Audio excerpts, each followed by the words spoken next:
everyone. Tonight I'm talking about mental health and some other information covered in Chapter 9.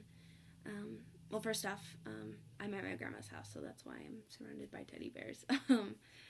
But first I'm going to talk about mental health, like the prompt had asked. So what we were asked to answer was how people who face immigration and migration deal with their mental health, the effects of immigration on mental health. And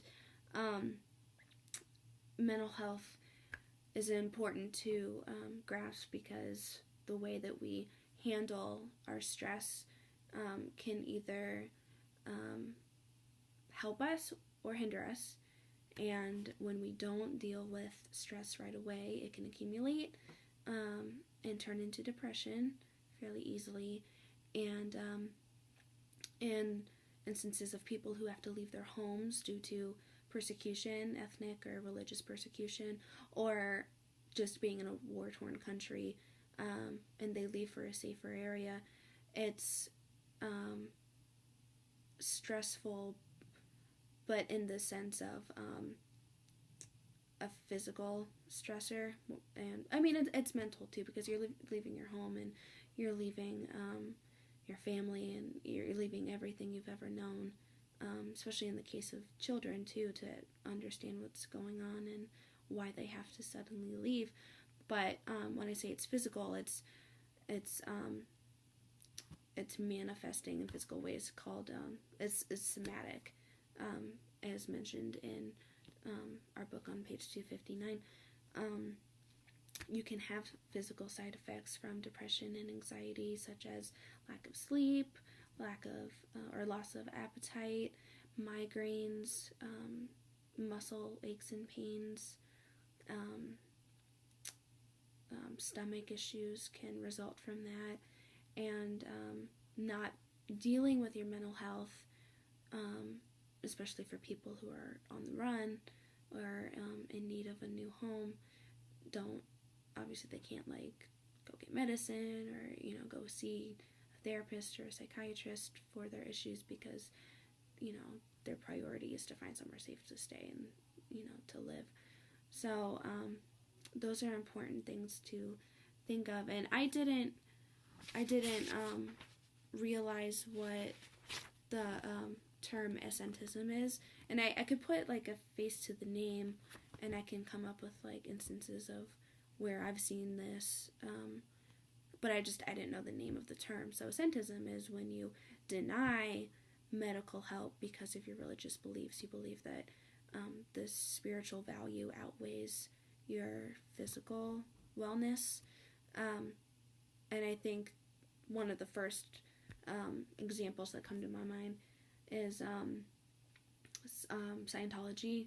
People refuse mental health care because they believe that they reach a higher level of self, kind of. It's I'm trying to describe it the best that I understand it, but I don't know what part of their religion really plays into it, but it's a higher level of self, kind of like in Buddhism, where you internalize your feelings and you deal with them the best you can on your own before you go seek help. So those are the examples that come to my mind. What I really, really wanted to talk about, death and dying, because that's the field that I'm going into in hospice, and I think it's just important for people to really to grasp, because we all know people who have experienced grief, or maybe you yourself have experienced grief, and it's really important to understand that not everyone views death the same way. Not everyone has peace about death. In Ghana, good death is really having peace with the people in your life, and you're surrounded by the people you love, and everything is settled financially for your children or your siblings, what have you. That's considered a good death, and it's painless and kind of just drifting off in your sleep. that's the ideal, I think, for most people, to just die painlessly. Other people view a good death as martyrdom, dying for one's religion, in the name of one's religion. I think two examples, I think, would be like the Crusades, where Europeans died for what they felt was righteous, and I also think of radical jihadists, suicide bombers and what have you. I think those are two examples of what dying for one's God or gods would be. I think 266, the bottom paragraph, it has a title, The Good Death.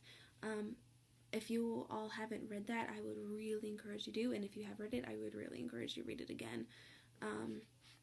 And I took notes on it, just that little excerpt, and it's information that I know I can take with me, and I will take with me, because it's very important. But the statistic of 40 to 75% of Europeans don't believe in afterlife. So when, this is more of like a professional capacity, like for myself, I would not talk to a client or a patient assuming that they believe in life after death and that they are excited to die. Some people, especially in Christian and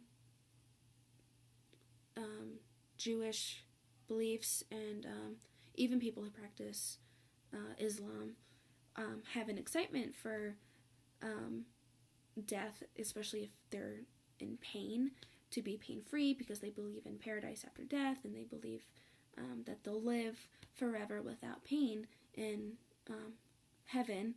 So those people would have a more optimistic view of the end of their lives than people who don't believe in life after death at all, don't believe in there being a heaven. Those people believe, when you die, you stop breathing, it's biology, you're no longer you're no longer a living person here on earth, and that's fine, but you do have to be careful with the way you approach things, because assumptions can be dangerous, and it can harm a person's care plan, and it can harm their families, especially when you help them through the grieving process. So I know this video, I'm always over on my videos. I know it's long. Thank you for bearing with me. If you have any comments or questions, please let me know, and I'll talk to you later. Bye.